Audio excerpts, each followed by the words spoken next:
Hello, everyone, and welcome to Hit and Hustle from IRSportsDaily.com. I am your host, Greg Flamong, and with me, as always, is Jamie Uwayama, Jamie University. It is Tuesday, April 18th. It is tax day, and that's very easy for me to remember, so I don't have to go look at my watch to see what the date is.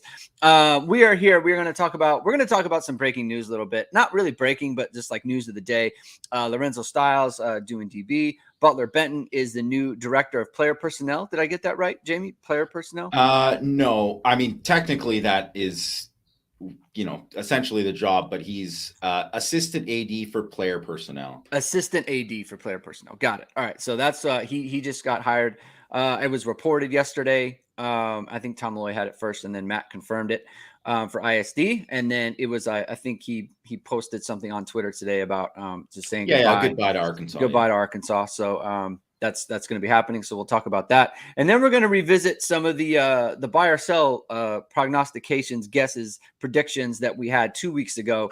Now that spring is about to wrap up, we're going to see if we feel any different about some of the things we talked about. So that's going to be the show today. Very excited to be back. After a week off, Jamie, I missed you. You know that's true. Notre Dame really messed up my program, giving us an open practice that we weren't able to go live about.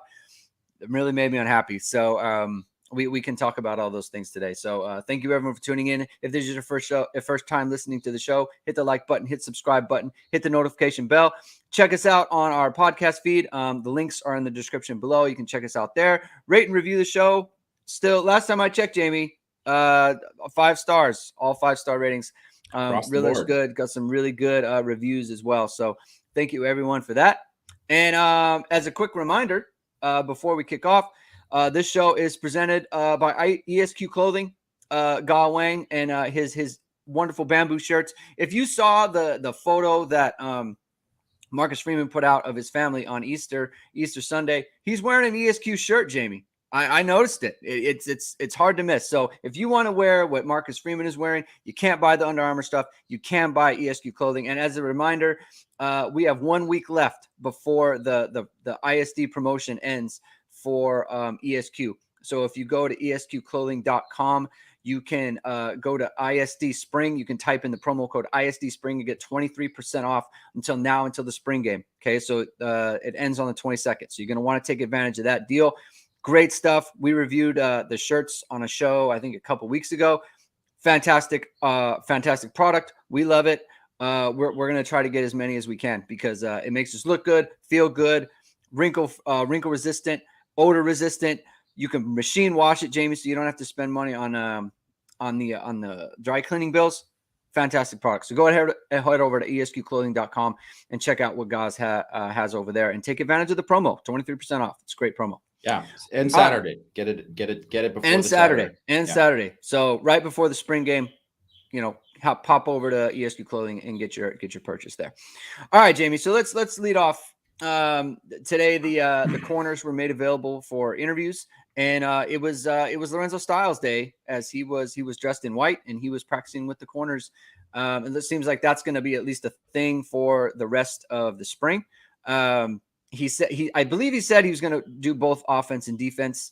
So how is that going to work? Time will tell on that. But what are your thoughts, Jamie? I mean, you wrote in your practice report after the open practice that it was 1 day, but it wasn't nothing. And you said that this has the potential to be a real thing. What are your thoughts on that, Lorenzo Styles? Yeah, I mean, I think it's. He was asked about it. Marcus Freeman was asked about it on Saturday after the scrimmage too. And, he said that this is what they were going to do. They were going to give him kind of a shot there. I just think when you do that, it's like when you start giving a guy reps and one-on-ones, and then spring is the time to experiment, right? It's the time to kind of take a look at stuff. But, they wouldn't be looking at it if it wasn't something that, that first of all, Lorenzo wanted, right? That he wanted and something that they thought could work, right? Yeah. Especially because if you look at where they're at receiver, they're not overly deep at receiver, right? And it's not to say that they don't have good players there, but I mean, Styles is one of the only guys on the team who has actual production. I mean, he led the receivers last year in targets. Yeah. In the first half of the year, And I believe in yards, like second in yards or in something. yards, I mean, he's definitely was like the best yards after catch guy. Yeah. As a freshman, he made plays against USC, against North Carolina. He had the most receiving yards out of anyone out of the entire season against Oklahoma State's defense, which was like a top 5 defense. No receiver had more yards than Lorenzo Styles had the entire year, right? And obviously they got some pretty good receivers in the Big 12. So it's not to say that, if they're making that move, I don't want to say that's like they're giving up on him at receiver, but they must think that he has like a real shot at playing at defensive back. And because I think even with like people are throwing in the thing like Tobias Merriweather, Chris Tyree, yeah, of course these guys like they're doing well this spring, but even with that, you wouldn't just throw a guy there just because like whatever. It's like he's got to push for it, he's got to want it. Anyone who watched Lorenzo's like in high school knows that he was also like a great defensive back in high school, was like a big time prospect. Back when he committed, I wrote that like if he would have committed as a corner, he would have been the best corner that Notre Dame had signed in a long time. Like he is that kind of ability. So it's not shocking in any means by like what he's shown before or what his ability is. Like this guy has a chance to be like a big time man coverage corner, and he's an elite athlete. He is an elite athlete, right? So I you know what? Honestly, I'm not even sure if catching the ball is the issue with him. Like he caught the ball well in these practices that we're at, but even if it was or it wasn't, it really doesn't matter now, because now it's like, okay, you have to just say, if you're going to dip your toe in, you got to try to go all in and see what you got there. In a way, it's kind of bad timing because this is probably the deepest the corner room has been. But that's not to say that he can't play there, right? Or that he couldn't like beat out guys there, because I think just in terms of raw ability, he's got as much as anyone on the roster, right? Just in terms of just like change of direction, physicality, just overall top end speed. Like he's better than some of the other guys that they have there. So now it's a question of how quick can he pick things up, whatever. And really, like he mentioned today after practice that, he's 3 semesters from graduating, right? Yeah. So that is got to be something that has to be probably in the back of his mind too, that if he's really going to do this in whatever and fully, like he'll go all in for this year and kind of see where he's at. And then chances are he'll probably be a DB. If it doesn't work at Notre Dame, he'll probably be a DB somewhere else. Right. So that's the way to kind of look at it. But I mean, I think he can legitimately play and help the team. And I mean, I wouldn't be shocked if he was a guy who like contributed a lot this year, but obviously it's very early in that process. Yeah. So Jay Lehman says, sometimes a change of position helps a player who has overall talent realize the most upside. I mean, there's an example of that with Xavier Watts at safety right now. Absolutely. I think we saw that with CJ Procise as well. Cam Hart right now.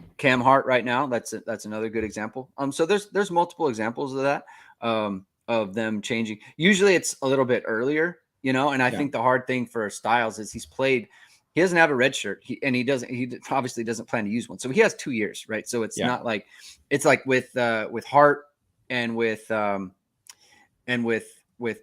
like there were red shirts involved. So you could really they had time. They had a bit of a runway to get used to it. I think to your point too, the reason that a lot of people, I think us included, were so kind of bullish on the wide receivers this year is because of guys because they had Lorenzo Styles for one, and because they had Caleb Smith, who a lot of people projected would be a very key part. I mean, I projected him to be like a good player. I thought he was going to be really good, and obviously he's left the team, so he's gone. If you're moving Lorenzo Styles, like now you have 3 guys of the 5 that we thought were kind of, quote unquote proven. Well, now there's only 3. And now now it's like the freshman receivers who are the early enrollees, like you see them and you think, okay, like we like what we see, in terms of the way that they're playing, but that needs to be accelerated. And maybe they have confidence in that. And I think there's someone brought up Chris Tyree, Ray Jean brought up Chris Tyree. I think that's another one where they must feel confident about him. And he's going to come up later in one of the, that's going to come up later in one of the buy or sell kind of questions and what we're going to talk about there. But it's interesting. You also brought up the fact that people are very excited about the cornerback room, right? I mean, obviously Ben Morrison, Cam Hart, Clarence Lewis is coming back. Jaden Mickey, a lot of people are very excited about him, especially last year at this time. And, just because he had a poor year at the end of last year, I mean, people still project him to be a very good player. You have Christian Gray, who's on campus. I think Chance Tucker has shown a little bit of ability there. Ryan Barnes is having a good spring. Now I guess they're trying him out at safety. I'm surprised they didn't make the move to safety with Styles, to be honest with you. Because that's where you have the need, right? That's where they're talking about bringing in someone from the portal who is that be? Like, that remains to be seen if someone's going to enter the portal that Notre Dame likes. I like him at safety. I like him. I like him next to Xavier Watts. Obviously he's and they put him in one-on-ones, right? Because it's like, look, go play one-on-one. You know how to do that, right? Yeah. That you're natural. You've done it before. There is a bit of a learning curve at safety. I think he could learn it. I think he could do it. I think he's probably one of these guys who it's like, he's a pretty natural football player in terms of being able to, understand the game. I think there's an understanding of the game that goes along with him. I think that would mitigate the move to safety and the kind of the difficulty there. But look, they like him at corner. Where do you see him playing as far as boundary or field? Where do you see that working out for him? I do see him probably. I mean, I think he could play boundary because I think he could too. He's obviously very physical, but I think, I would see him probably as a field guy. I mean, he obviously has to change his direction. That maybe he could end up being a nickel one day. That would be probably, I don't imagine that would be this year. That would be a pretty tough transition for him. And that's kind of where it comes into safety too, where I kind of think you move, if you're going to move him to corner, part of that is you see, if we have him at corner, it gives you the flexibility to say, well, maybe we're going to take a look at one of our corners and we're going to move one of these guys to safety, right? Yeah. And obviously the big thing with the safety, I mean, it sounds like pretty solid. They have 3 guys that they feel good about, right? That right now, right, with DJ Brown, Ramon Henderson, X Watts, right? They feel good about those 3 guys. Yeah. They want to be deeper. There's a bunch of injuries, right? Right. Adon Schuler's got the shoulder. Benjamin Minich, by all accounts, having a good spring, hurt his thumb. So he's out for the rest of the thing. And then Thomas Harper's been out. But Thomas Harper's a guy who you expect to play. He should be able to play minutes. He should play. He should be like definitely 2 deep at the very least, right? And he might even be the starting nickel, right? So, but the thing is that if Styles ends up being a guy that let's just say he ends up being like the 4th corner or whatever, like a guy who can play. Well, then all of a sudden that might say, okay, well, maybe now it's the time where you say, hey, Clarence, now we're going to Clarence Lewis, right? Now we're going to take a look at you at safety in this, because obviously Clarence Nickel's a guy who's played outside. He's played inside at nickel. I mean, he's a guy who's played a ton of football for Notre Dame, right? So he's someone that, and really he also has, because he played his first year in the pandemic year, he's got 2 years left. So it's not like a crazy thing for him to make a transition. And I would say if he was to have any chance at playing in the NFL, would probably be at safety, right? Rather than at corner. So maybe this is the thing that ultimately makes that transition, and that's what they're thinking. I mean, I don't know. We'll have to see. I mean, I would think still they would probably try to add a safety if they could in the portal, and then if they don't, then maybe it's a question of whether, okay, well now we're going to say, Lorenzo, you're going to move to safety for, the fall or whatever, right? This summer, we're going to start working with you at safety, or one of these other corners are going to move. Obviously, Ryan Barnes is someone you did. One thing I'll say about Ryan Barnes too, is Ryan Barnes, for all the things like, people basically had him like transferring out and it was like, for him. And it's not like he looked like phenomenal or anything like that. He made a bunch of plays in the ball when we were at practice before. Yeah. So that's not nothing. Like that counts. That counts. That is something where it shows where, like, at the very least, this guy's engaged and he's trying. He's trying to get in the mix, right? So yeah, I don't know. Like, I mean, we'll see there with what they do, and obviously there's still like Chance Tucker there. I would say enviable competition at what they're going to have at defensive back, and I mean, I know they want to get deeper at safety and they want to have more bodies there, but I think if you come out of the spring with those three guys that you feel confident in, I mean, that's pretty good, because I think that's exactly what you wanted to have. And then obviously, you hope you get the depth back, for all those guys being healthy in the summer. Yeah, and the thing about safety is, I think for Ryan Barnes, I'm speaking about, like, he has a tough time. I think he has a tough time turning and running with these guys. I just don't think that he has that kind of juice. And that's hard, right? Especially if you're going to be a boundary. You need to be able to turn and run with the best receivers that the other team has. At safety, we've seen safeties who don't have the greatest speed be effective, right? Like, you look at Zeke Mata, who was I think he was a 4.8, 4.7 guy and he was obviously a very effective safety for Notre Dame. I think you look at Jalen Elliott, who didn't run very fast at his at the combine.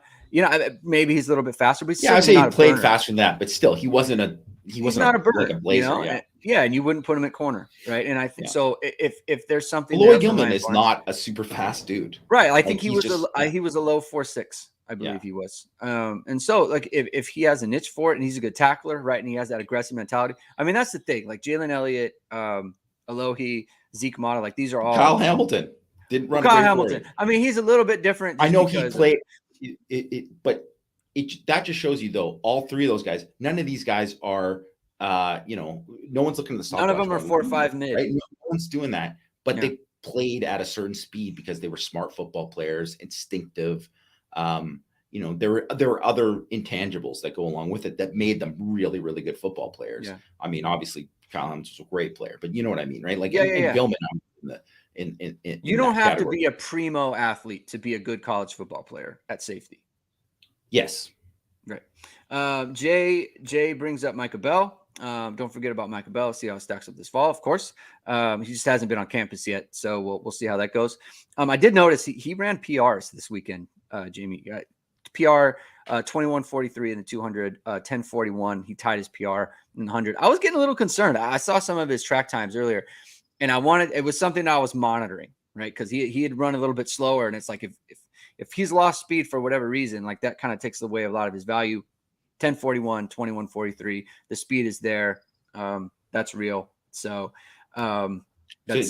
Jeremiah Love too, I believe, ran like a 10.5. He ran a 10.54. The wind was 6.1 meters per second, which is like, so I did the conversion. It's like 10.79, which is still good. And it's early in the year, right? So a lot of these guys, they don't run their state meets till May, June. So we'll see. We'll see how he ends up there. But 10.79, still a good time with no win. Jack Hopkins. This is a good call. Tony Driver comes to mind in 98-99, who made the move to the secondary and was pretty good. It's true. He went from running back in 97 to safety in 98, running back 99, safety in 2000, which he went back and forth twice. So that's pretty impressive by him. I do wonder, and Lorenzo Styles was talking about, he's going to play both ways. Look, obviously I love it, right? I love the idea of them playing both ways. I don't trust Notre Dame to effectively do that at all. It's like I'm being very contradictory, because I want him to do it, but I think for them, it's like, could he get 20 at receiver, 20 at DB? That sounds great to me. I don't think they're going to be able to do it. I don't think that they can pull it off. They've never shown the ability to pull it off. I would love them to do it. So we'll see. But just one other thing on the position moves too, right? Like, I mean, obviously you got Cam Hart, X Watts, right? Like, those are two guys that are going to start for Notre Dame. Both guys who switch positions. Ramon Henderson, I know he was corner to safety, another guy who switched positions. Like Kavari Russell was obviously a guy who switched. Matthias Farley came in. He originally worked as a receiver, right? Bennett Jackson also. Yeah. 3 guys who started in that 2012 team were all guys who switched positions. I mean, and Jack mentioned Tony Driver. Jeff Burris was a running back originally, right? Obviously, he's a very famous example of a guy moving. I believe Pat Terrell, another. Pat Terrell was a receiver, and then yeah. So to safety. I mean, it is the most common move. Deke Cooper. Yeah, it's the most common move, like offense. Someone moving moving an athlete to defensive back. It's the most common move, and also too, it's not like he didn't play it before. So that's the other thing. Right. It's not like he was like a guy who's like, man, I never even played this. That was the thing that was wild about Kavari Russell, because he was like, I didn't even play DB. Like, it was like, maybe he'll switch to receiver. That was the thing with Kavari Russell. It's like, they recruited him as a running back. Maybe he'll switch to receiver. And that's what's just so wild. But then he was like, oh, I'm just going to start as a true freshman. And I know they didn't have a good depth chart or anything like that. But the fact that he played as well as he did in that year, that probably makes it the most wild position change that you'll ever see. And obviously, played pretty well for Notre Dame. The way that he worked out is honestly stunning. Like Notre Dame was in so much trouble at corner in 2012. And like they were, especially like Low Wood, he tears his Achilles. And look, he was going to be the starting corner.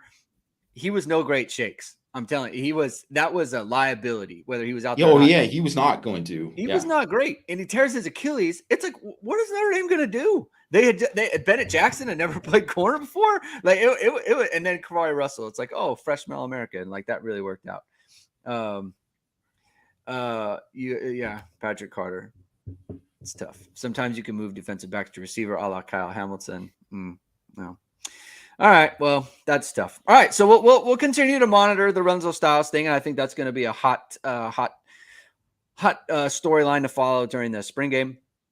James, let's talk about Butler Benton. You had a lot of thoughts about him, and they're calling it the GM role, which that's not the official title, but that's something. Essentially, it's the same responsibility. It's essentially the same responsibility. And you had a really good piece yesterday on Butler Benton and what he was able to do at previous stops. So why don't you tell us about Butler Benton and how he can be a big help to Notre Dame football? So, Butler Benton was the general manager, and he might have had that title, but they always mess with the titles, right? So he was like kind of essentially that at Arkansas, and he might have been like director of recruiting, blah, blah, blah, whatever kind of thing, right? Scouting or whatever there. But essentially he was the general manager there. He's guys originally from Detroit, played at Cincinnati under Mark D'Antonio and Brian Kelly, right? And he was a teammate of Mike Mickens there. So there's, that connection, obviously. He's a guy who worked at Notre Dame. He was in player development at Notre Dame in 2013 and 2014. And that was one thing. So like Dave Peliquin, who was the previous DPP for Notre Dame, he's someone who worked with him too. So there's guys who know him, could vouch for him. That's always, I think, important, especially to someone who actually knows Notre Dame and like that part of it. I think that it's so critical because things, it's just different at Notre Dame. Everybody knows that, right? There's a different type of athlete, a different type of student athlete that you're recruiting to Notre Dame that you can't always, that you can recruit at these other schools, but you can't recruit at Notre Dame. That's just the way it is, right? The whole shopping down a different aisle thing. And I think really like the last, he was at Michigan State, worked in there and was, in their personnel department from 2017 to 2020. So the end of the kind of D'Antonio years. And then also was at Georgia State, kind of ran their personnel stuff, and then got hired at Arkansas and has ran their thing for the last 2 years. So it's hard to say where he's had fully control, at Arkansas. I mean, it's only been 2 years. So a lot of the times too, especially when it comes to recruits, it's hard to say like, oh yeah, this guy really hit it, and how much he had, how much influence he had on everything. I mean, in saying that, they got 3 guys who were in the sophomore class, who were in his original class, the 2022 class, that he was kind of like overseeing everything. that they're probably going to start this year, right? Those guys are going to do so. Obviously, they've hit on some guys there. They got a true freshman tight end who was just signed in the last class that has a good chance at starting at tight end for them, who's already an early enrollee, who's already impressed. He's a 4-star kid, so it's not like crazy out of like a crazy evaluation or anything like that. And then the thing that's really interesting, they signed, they had 21 transfers the last couple of years. So 21 transfers in the portal. That's where I think you're going to see him help the most. And some of these guys are like no-brainer guys that, I mean, like Drew Sanders, who's an All-American at Arkansas, is a guy that I loved coming out. He was like, a 5-star kid. Yeah. Everybody loved him. He was at Alabama. It's like, okay, Drew Sanders is like, what a great eval to take Drew Sanders. Like, okay, everyone knew that he was going to be a stud and he had a chance to be.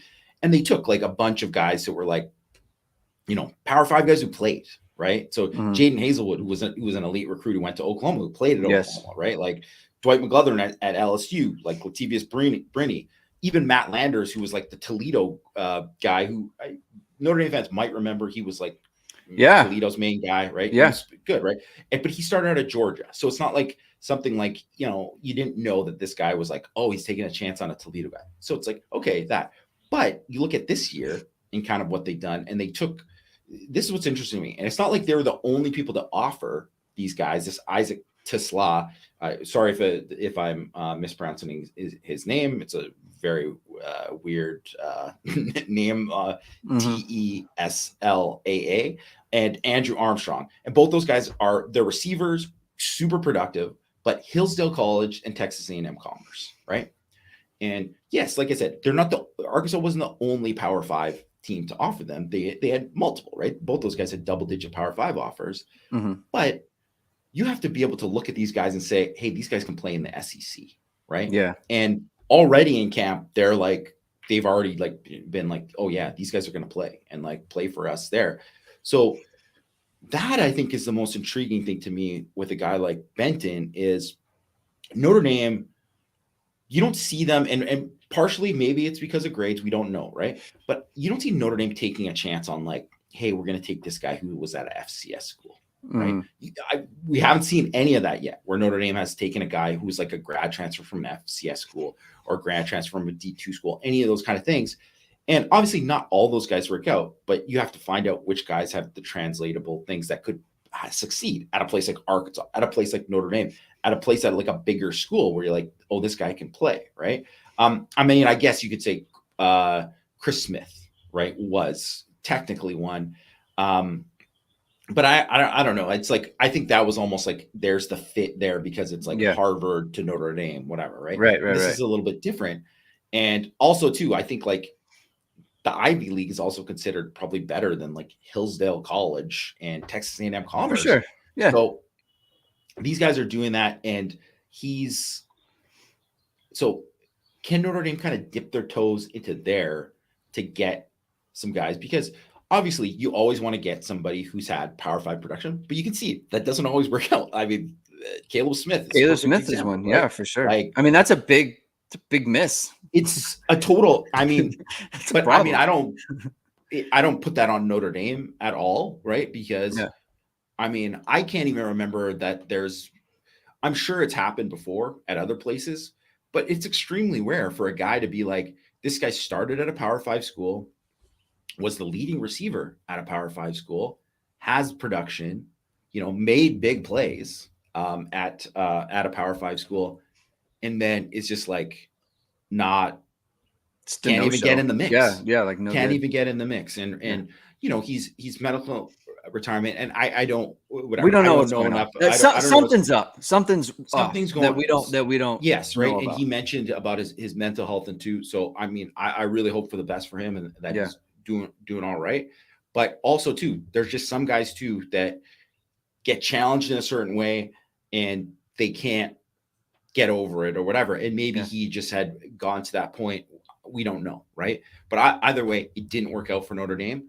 And obviously, you want to take more Caleb Smith types in terms of what his resume has, that you want to take guys that have been at D2 or FCS schools.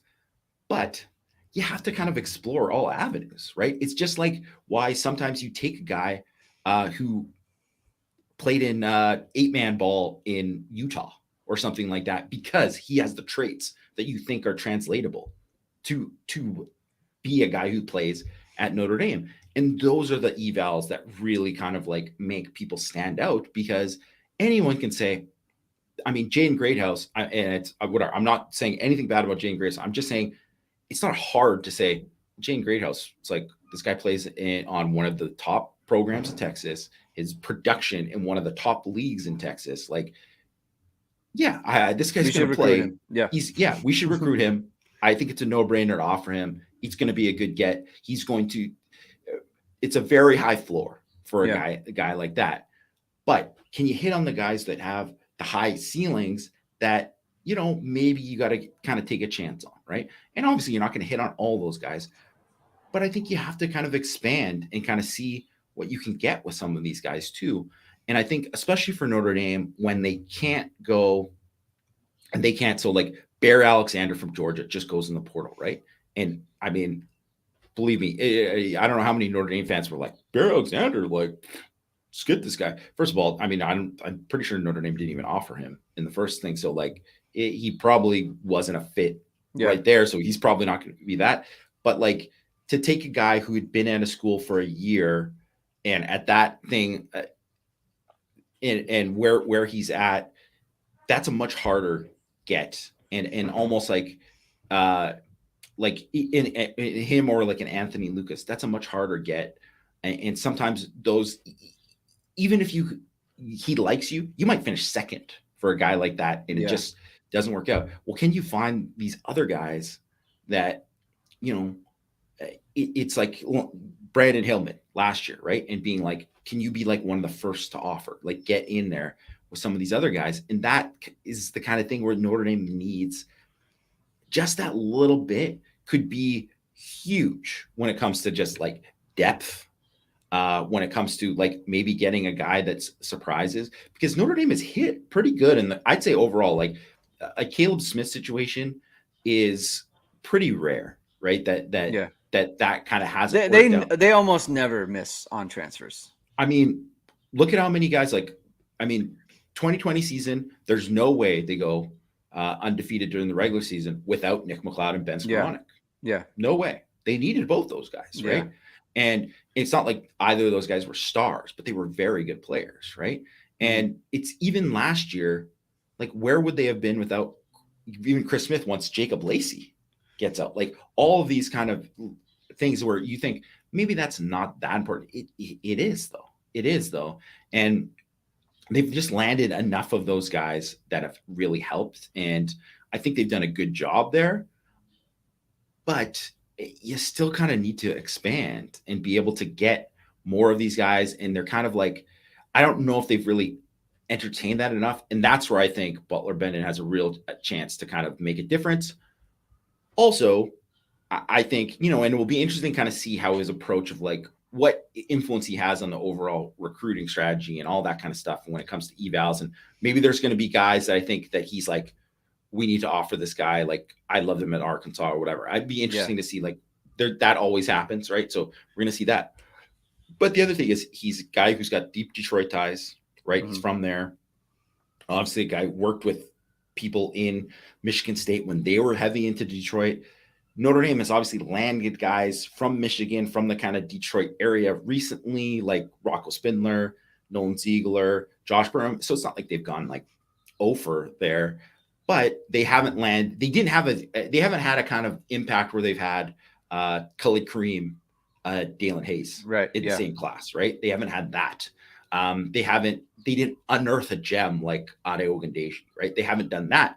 So if that's something can help, because I do think like that Detroit, like greater Detroit area, there's always players there. I mean, it's not like super deep every year, but there's probably like 8 to 10 guys each year that most of those guys, you know, end up, it's like Michigan, Michigan State, Ohio State. Obviously those are the guys who go like really, really heavy there.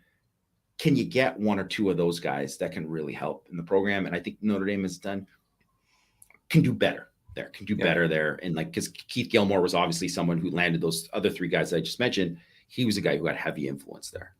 Do you think he'll have a press conference? I don't think so. I Okay. don't imagine, because I mean, I don't know if Dave Pelican ever spoke with the media, and when he was director of player personnel, I don't think he ever did.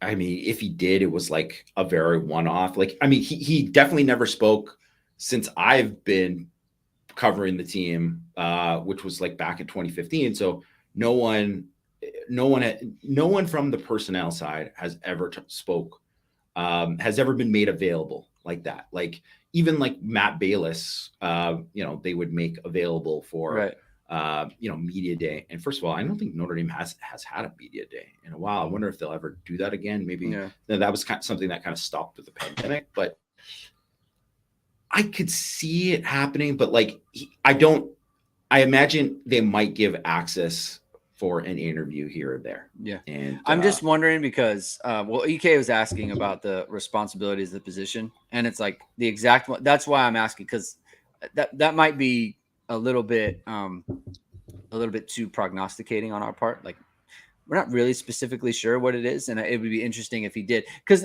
like Marcus Freeman is a lot more like into kind of celebrating hires, right? Like he's more into that. Like, they give press conferences, obviously, for the offensive coordinator and that sort of thing. But it's just like, I feel like this position was, I don't want to say hype. That's the wrong word.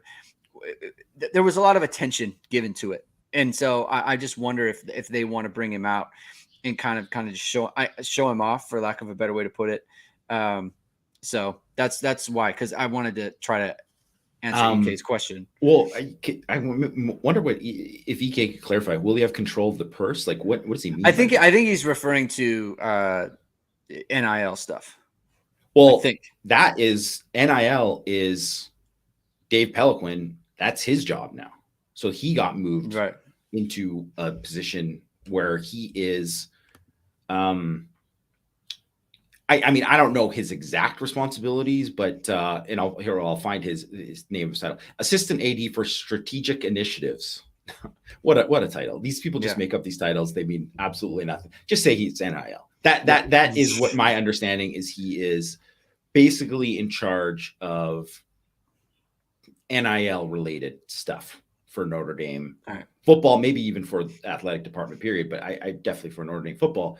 And Benton is going to, I mean, whether or not he'll have, I think Marcus Freeman is going to have final say on the roster and everything. That is how it is, right? That's how it is everywhere, really, for college football. But I think he's going to,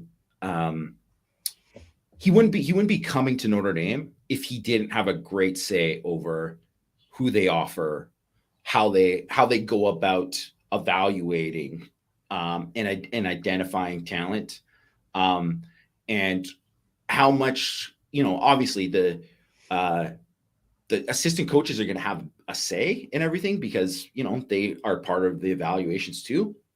But my guess is he's going to be like the main voice in terms of evaluations when it comes to portal, recruiting, all that kind of stuff. And then I think because people had asked about Chad Bowden, because he's the director of recruiting. Yeah. And the way that I would look at it too is Chad Bowden is obviously extremely valuable member and done a fantastic job at Notre Dame, but he is more recruiting, relationships, on campus, organization of all that. Obviously, he's the guy when you see some of these videos where Notre Dame, like, oh, they did the thing where they patted these guys down and pretended they were whatever. He's doing a ton of that stuff, right? Like in the pictures and all that kind of stuff. He's like doing a fantastic job of that. And people always mention him, right, as like a guy like, oh, I talked to Coach Bowden or I talked to Chad or whatever. Like those guys, he's always involved. I think he's involved with as many recruits as possible. Like I almost probably every main guy that they're really targeting, I think he's pretty involved in.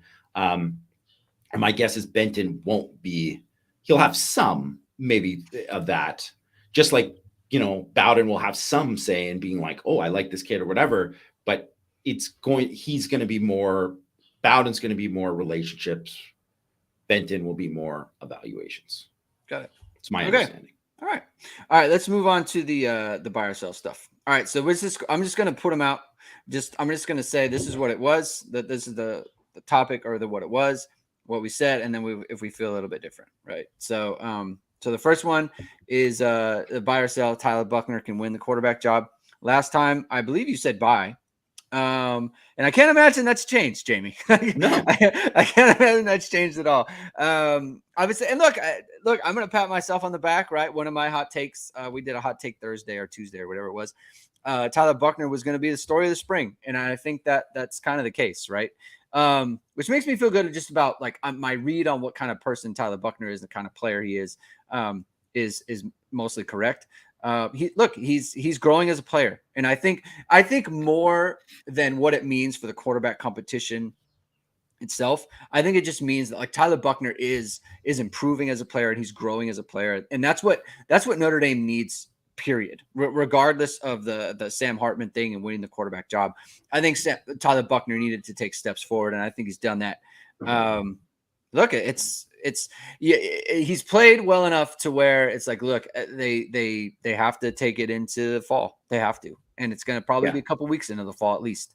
I still think Sam Hartman. I honestly think he's going to be just fine.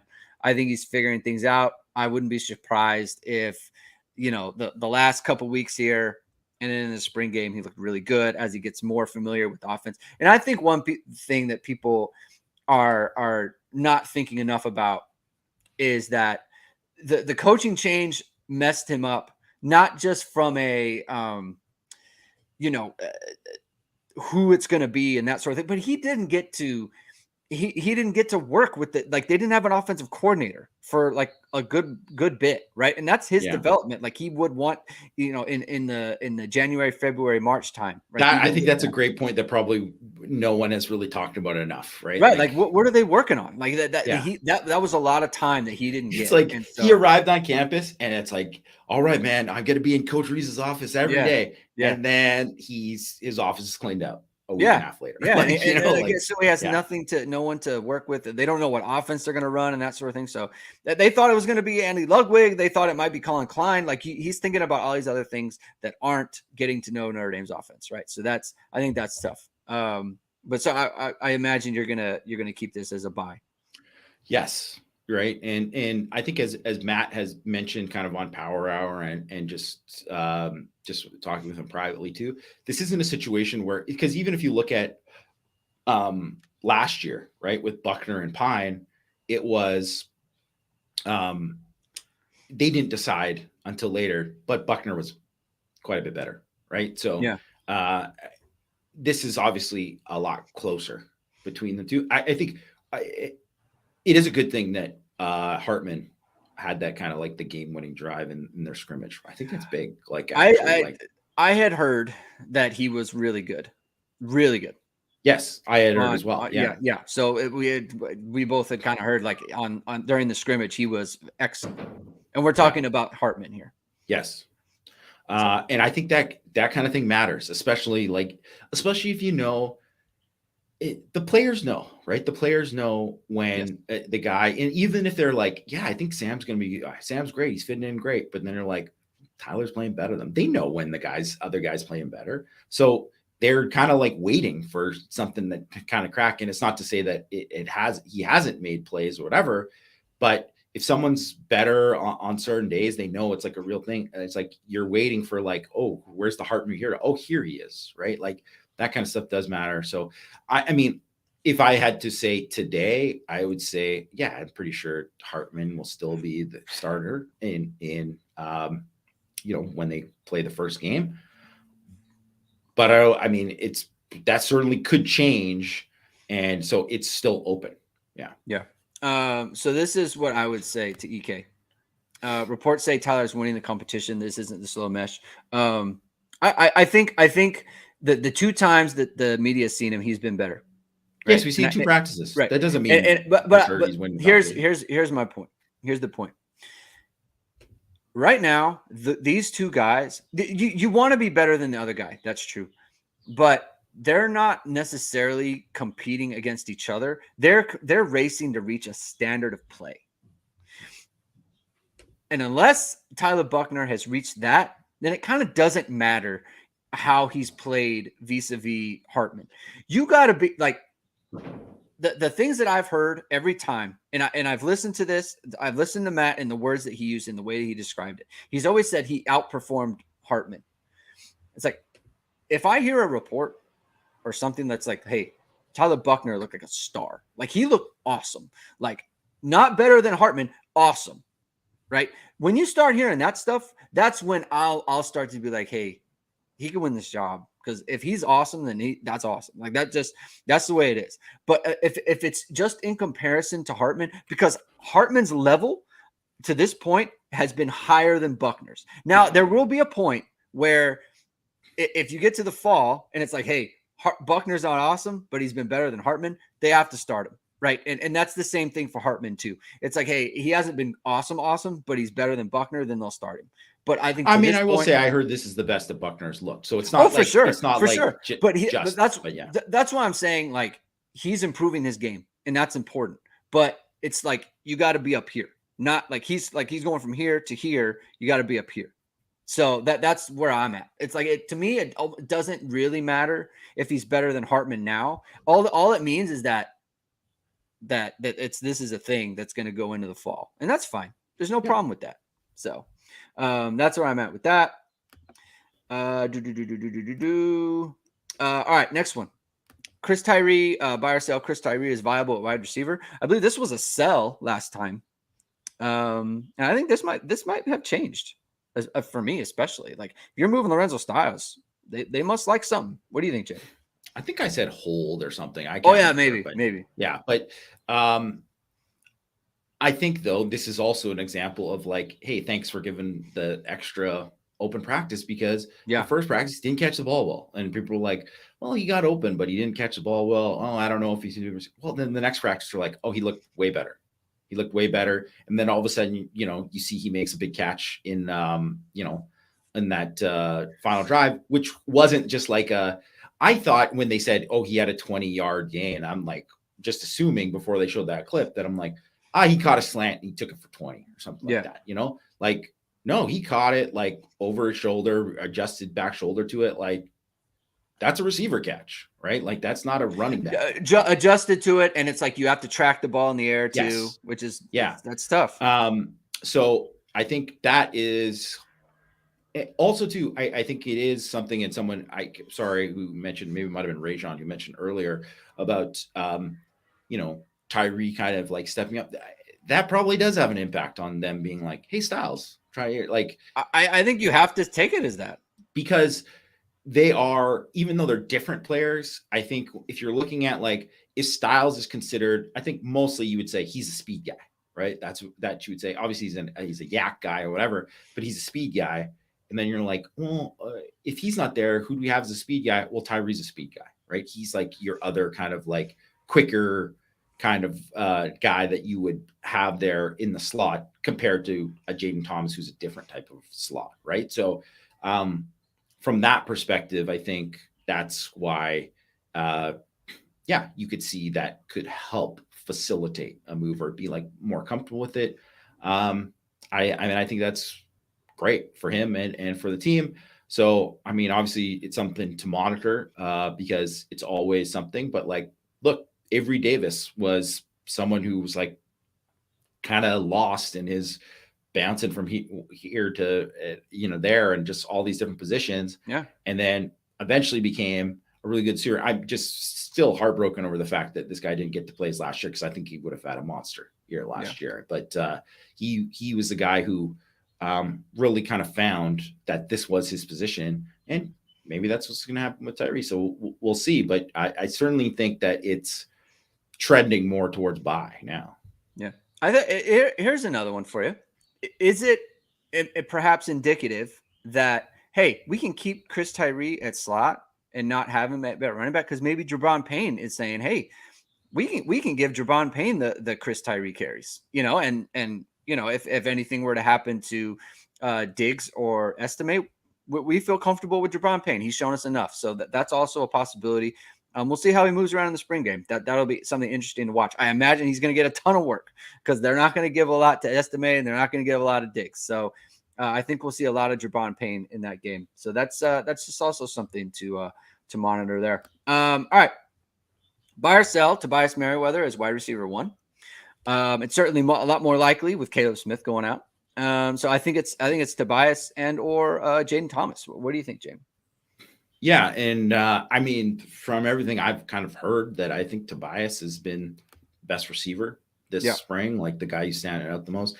And I think too, like, yeah, you don't want to read too much into every little comment, but I think when Jared Parker was talking about the receivers, the way he talked about Tobias compared to Jaden Thomas, where he was saying we need to get Thomas in the kind of shape where he needs to be like play every snap. That doesn't sound like he is going to be tough. That just doesn't sound like they think he can take it to another level is basically what he's saying, but he's not saying like he's ready to take that step to be wide receiver 1. Right. So yeah, I think that's kind of where that would be. I mean, obviously, and it's a fluid situation. These guys are all young. You never know. Like, it could be different guys week to week. But certainly encouraged by everything you hear about Tobias Merriweather so far. Encouraged. I'm gonna throw a caveat out there for the people. And I know, look, I love the receivers. I love Tobias. You know that. You know that, Jamie. I love Tobias. I think he's gonna be awesome. There is growth still for all of them. This isn't a single out. This is, I think, for Jaden Thomas. I think for Deion Colsey as well. Obviously for the freshmen. But like, I think because we've seen 2 open practices, and I don't think the receivers have popped in any of those practices. And so, like, this is a situation where everything, all the positives about the receivers are things we're hearing, not things we've seen. And so just keep that in mind, right? I'm confident in all of them. I'm just throwing that out there. Like, I think there is growth still for those guys. This isn't we saw Chase Claypool, and first of all, they shouldn't be in this. It's very reasonable that they're not at this level, but it's not like Miles Boykin's killing Julian Love or Chase Claypool's killing Troy Pride. Like, they're not there yet, right? So still growth. That's all I'm saying. I think that's the way to kind of. I think everything at receiver is TBD for me. Like, you just got to just wait to kind of see where everyone's at. And my guess is that the first month of the season is going to be something where you kind of like, it'll be a little bit like 2020, where it's a bit of a slow burn with some of these guys. And then you just hope that it's like, hey, you get to that point and then those guys are ready to roll when they play Ohio State. Yeah. All right. Buy or sell 2 first-time starters at guard. That was a sell last time. I think, I think Strouth is there right now. He's getting the reps with the ones, and Kristofic is continuing to get reps with the ones. But he hasn't been great, Jamie. The reports. He has not been good. I mean, I would even say he hasn't been great. He hasn't been good in the 2 practices that were open to the media. Yeah. I think there's a caveat there. There was a lot of blitz stuff, but I think even the one-on-ones where he was not. I mean, I was there. I watched him one-on-ones. He wasn't like, okay, he's getting beat going against, like, because he lost. I just be honest. He lost to Botello in one-on-ones. He lost to Mills in one-on-ones. He lost to Alex Ahrensberger in one-on-ones. He lost to a lot of guys in one-on-ones, right? And obviously, and I'm not talking about like he lost like 1 rep and then won the other. No, he lost both reps when they were doing it. Like, he was just he was not good that day. I think and Rajon's asking about Rocco kind of making a move, and that's something too, right? Where I think that's kind of positive, and we had heard good things, and obviously Joe Rudolph mentioned that when they spoke with the media last week, that Rocco had his 2 best practices. So that's good. And that is something that Matt had also heard as well, that Rocco and Strouth were having their best practices of the spring. That's interesting. as things were going, and that's exactly what you want to hear from these guys. I also think that I think they're going to be fine at guard no matter what. And I will say I would probably I'm not confident in Andrew Kostovic definitely winning that job. Although say I wasn't confident in Josh Lugg winning the job, and then he did. So we'll see. But I am confident they're going to be fine at guard, because obviously Pat Coogan is a guy who was recruited as a center, and he's playing there. He's bigger than Zeke Correll, so it's not like the same thing as a Zeke Correll moving over there. And I do think like Tosh Baker, who we mentioned, he could maybe possibly move in there, and they could take a look at him. I mean, he is a massive dude, and actually, like, I think because a lot of people thought he was like this nimble basketball player, he's a much better run blocker than in pass protection. Yeah, and I do think he's like a guy who could really move people at the point of attack there. It might actually be better in pass pro with a little bit less space, especially because he's so long. But yeah, and then I just think they're going to find the best five, and they're going to get it figured out. And I mean, I'll be interested to kind of see, because the spring game it's a draft, right? So they're going to have the draft, and they're going to move people around. So it's not going to be all the guys playing together that you're used to. So you might see like a little bit more dysfunction there. But I just got confident that Rudolph is a guy who's going to develop these guys and get them to where they need to be, even to the point where, yeah, if they needed to take a guard in the portal, if someone was good enough that they thought were great. But I also think that even if they don't get anyone, or they even don't offer anyone, I think they're going to be fine. I agree. I'm consistent on this. They have too many pieces and too many talented guys to not be good at those spots. Yeah, I don't, maybe not great, but they got to be good. I just think that's it's got to be. I also think it goes back to that kind of like first 4 months, right? And you're playing, and obviously it's different because you're playing Navy and they're going to blitz. That's a perfect learning experience. They're going to blitz the crap out of Notre Dame, right? So that's a perfect learning experience. You're playing Tennessee State after that. You play NC State, which is, they've had a good defense, no doubt, or whatever. And then you play Central Michigan, right? But you're not just really playing you're not playing just like the elite type guys, the guys that you're going to face when you play Ohio State. So I think you kind of have a chance to say, like, even if things aren't working good in the first couple games, and maybe even they're rotating a guys like at right guard or left guard or whatever, and as long as you have it settled before you get to where I think it's different than last year, where it's like they missed Patterson a lot in that Ohio State game. And obviously he wasn't fully healthy in that Marshall game. And Marshall and Ohio State both had great defenses last year, and they're not really going to face Navy isn't. I understand they gave Notre Dame a ton of trouble last year. They're not at the level. They're not at the same level.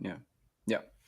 All right, moving on. Jason Onye is a regular rotation player, buy or sell. That was a buy last time, and that is a big buy this time. Yeah. It sounds like he's going to be a part of it. He's making a big move.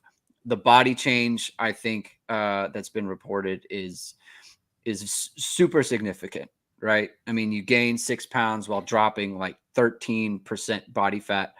And look, that just goes to show, like, the want to in somebody, right? For sure. That is a ton of work. That is not easy to do for a bigger guy to transform your body like that. I mean, that just shows like his intent, the type of want to that he has. That's more as important as anything else, is just kind of that knowing he's looked good all spring. 2 open practices, the buzz around him is real. So looks like that's going to be a real thing. Anything on you? No, I mean, not really much else to answer. I think that is one of the biggest developments of the spring, because they really needed like Cross and Mills, they can play inside. Rubio, you kind of expected to take another step, and I think he has to a certain point. He has to. He's going to be a better version of the guy that he was last year. And Onye being a guy that they know can play, I think it's critical, because then if you're not doing that, then all of a sudden you don't have to rush Tyson forward and say, you're playing, you gotta play, because we don't got anybody else. And it's like, if he's not ready, he's not ready yet. Right. Like that's the thing. And if and then you're not playing somebody that, you don't so there's a big difference between Donovan Heinisch, who, Al Golden mentioned, he was a guy who's, he's pushing too and doing some good things. And if he is your fourth D tackle or your third D tackle and he's 280 or whatever, I mean, that is way more of a problem than him being the fifth guy who might play 7 plays in a game, maybe, or maybe not even be in the rotation. So that's a difference, right? That's a difference. So I think it's really, really big. Another thing too is there's an upside factor where it's incredible upside. I mean, we don't have a good idea of what this could actually be, right? He could be. He was great. He could be a real problem. I mean, this could be a boom. Was disruptive. He was disruptive. He was a guy who he has, I would say, as much pass rush potential for a one tech that Notre Dame has had in quite some time. Yeah. And it's not to say that it's got to be fulfilled, but just he can move. He can move, and I think he's getting better and better. And he obviously, I think, going back to what you said before, Greg, he's put the work in. Yeah. So I just think he great job by Al Washington. You have to say too, right. Work with him, because I remember seeing him last spring, and I thought, wow, Onye, because that easily could have been one of those things. A lot of times you go there and you're like, well, Onye is not going to be a guy. He's not going to. But I could say then I was like, Onye is still so raw. This was last year. Last spring, I was like, he is so raw, but the effort is there. This guy plays hard. He's got a really good motor, and that's always step one, right? And so he had that, and then it's like, okay, well, is he going to put the work and get technically better? And you give a ton of credit to Matt Bayless and a ton of credit to Al Washington, as well as a ton of credit to Jason.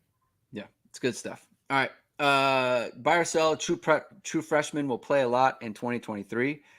I think this was a sell last time, or maybe a hold, but I think given the Styles thing, I think given the Caleb Smith thing, and just you can keep consistently hearing about a Greathouse and Flores, a little bit of Braylon James, but I just think one of them at least is going to get into the rotation. I mean, maybe won't have a ton of production. That's the thing about being a receiver. This is also a thing for Lorenzo Styles too. You get 20 snaps on offense, you don't catch any passes. You feel like, well, what did I actually do? But you play 20 snaps on defense, that has a total different thing to it. So, but yeah, I just think one of them is at least going to play. It's straight away. I just think that's going to happen. So. I think at least one of the receivers will play. I mean, it's something I'm working on for Six Thoughts this week, but 200 snaps for a guy, a true freshman in a season, that's kind of like a threshold. This guy was actually a contributor, because it's not just garbage time stuff. You know what I mean? You're actually playing, and maybe your workload is increasing as the year goes on.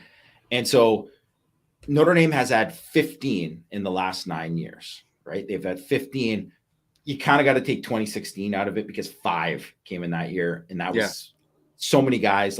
Devin Studstill was one of the guys, Devin Studstill, Dante Vaughn. I think even Troy Pride, you would say he wasn't ready to play 200 snaps as a freshman. Julian Love, he was the other guy.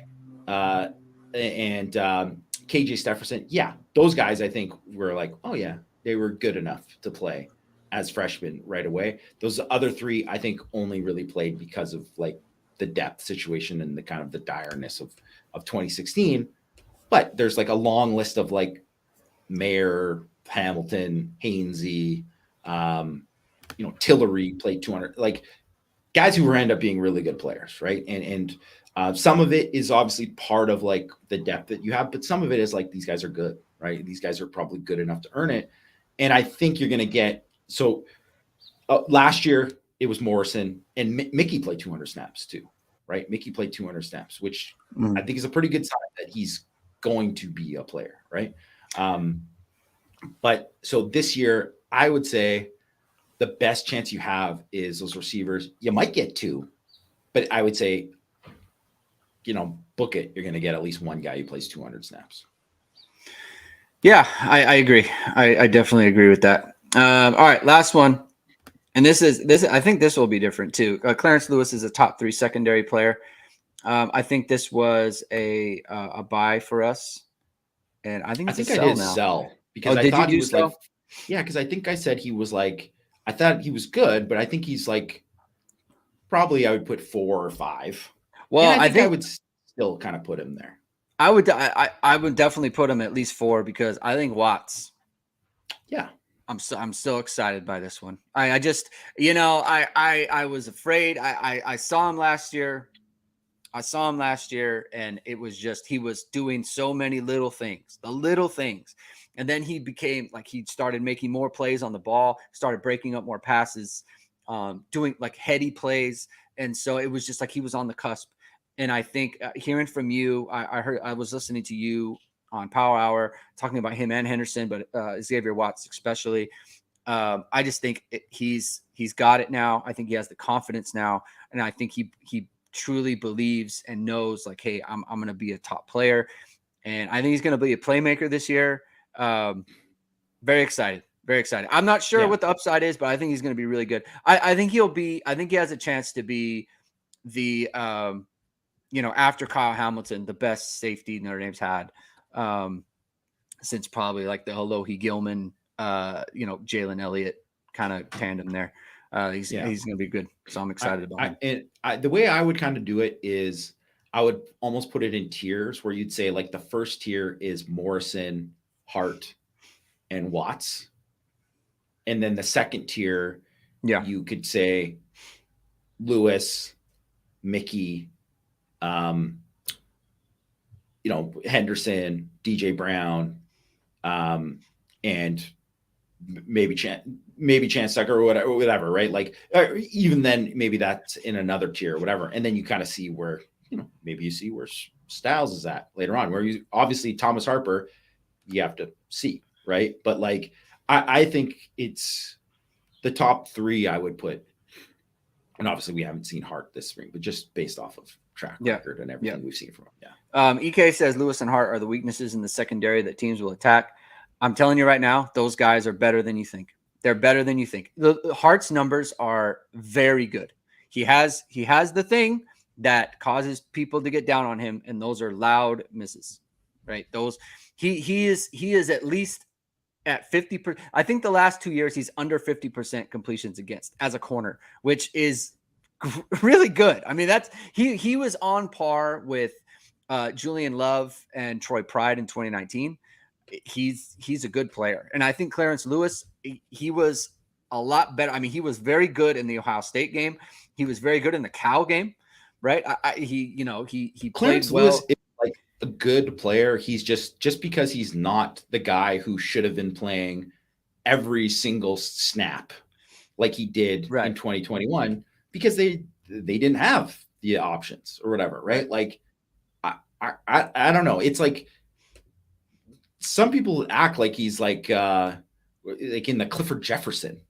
Like, get out of here. He just had the bad. He had the bad second half of 2021. Is really what it was. Well, and even if you just look at it, he couldn't match up with the elite guys. That's what it is. He couldn't match up with Drake London. He couldn't match up with Alec Pierce from Cincinnati. He couldn't match up with those top guys in the boundary. That's just that's what it was. If you look at, and I hate to say like, oh, take out the whatever, because obviously that's part of the game, but that is the story with him.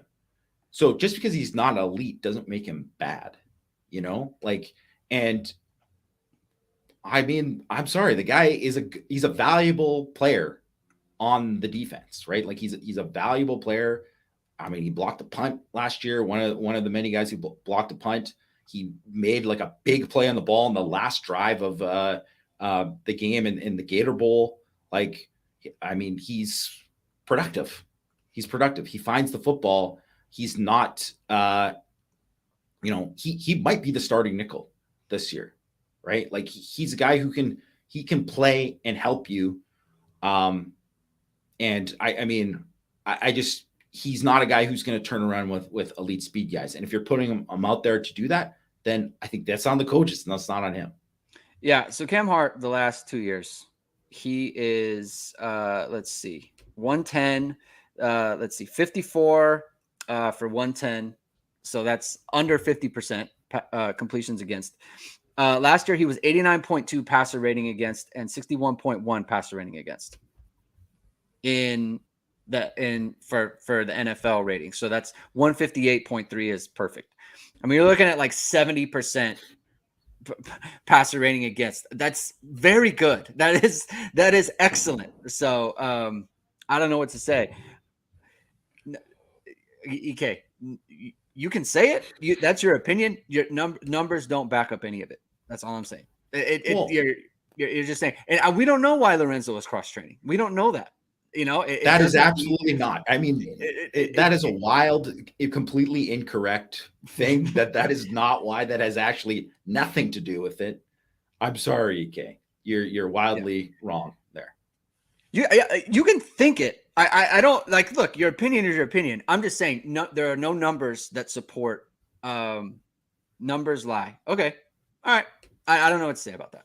It's if you have a corner that gives up less than like 6 yards per attempt. If you're a corner that's giving up 6 yards per attempt. I remember that under 50% because remember EK was in here. Sorry to point you out, EK. No, it's okay. EK is cool. EK remember because there were other people in the chat who were like, EK, can you say something positive? And his bold thing was Hartman's going to be a top 10 quarterback this year, and already he's out. So yeah, it's okay. Just whatever the way the wind's blowing, EK is going to go with it. EK, so, you're good. Yeah. You're good. It's fine. You're an just honest agree guy. to disagree. Yeah, agree to disagree. It's no problem. I'm just saying, if you're a corner and you're giving up over 2 years and you're a regular starter and you're giving up under 50% completions and like 6 yards per attempt, you're doing a good job. That's just true. Right. There's nothing I can say about that. I mean, and I think the other thing is in 2021, and that's the thing, right? Where I think he was fully healthy, right? In 2021 compared to last year. I mean, 14 havoc plays. I think anytime you get to someone, I don't care what position you play on defense, you get 14 havoc plays, which are, tackles for loss, pass breakups, forced fumbles, and interceptions, right? He had 14. Like 14, which was, I believe, the second highest number on the team after Foskey, right? So he made the most plays out of anyone, negative plays, created the most negative plays on the team next to Isaiah Foskey in 2021. I mean, Cam Hart is a good football player. Like he's not a bad football player. Definitely not. He's definitely not a guy who's toast or whatever. So not toast. No. So that's where it is. All right. We're going to end the show there. Thank you everyone for tuning in. Hit the like button, hit subscribe button, hit the notification bell. Check us out on Apple Pods or Spotify. Links in the description below. And we're going to be back on Thursday. We're going to be doing a preview of the Blue Gold game. We're going to do some recruiting as well. And look out for us on Saturday. We're going to do a regular post-game show just like normal. So after the game, I'm not sure when after the game, if it's going to be right after or 30 minutes after or what, but we're going to do a post-game show talking about the spring game and what we saw and that sort of thing. So we're going to do the whole thing. So look out for us on Thursday, on Thursday and on Saturday. The game is at 2 Eastern, so it'll probably be 2 hours. So you figure, all right, so 4 Eastern, maybe at least 4:30 Eastern time. Look for a show from us. So thanks everyone for tuning in. Have a good rest of the week, and we'll talk to you again on Thursday.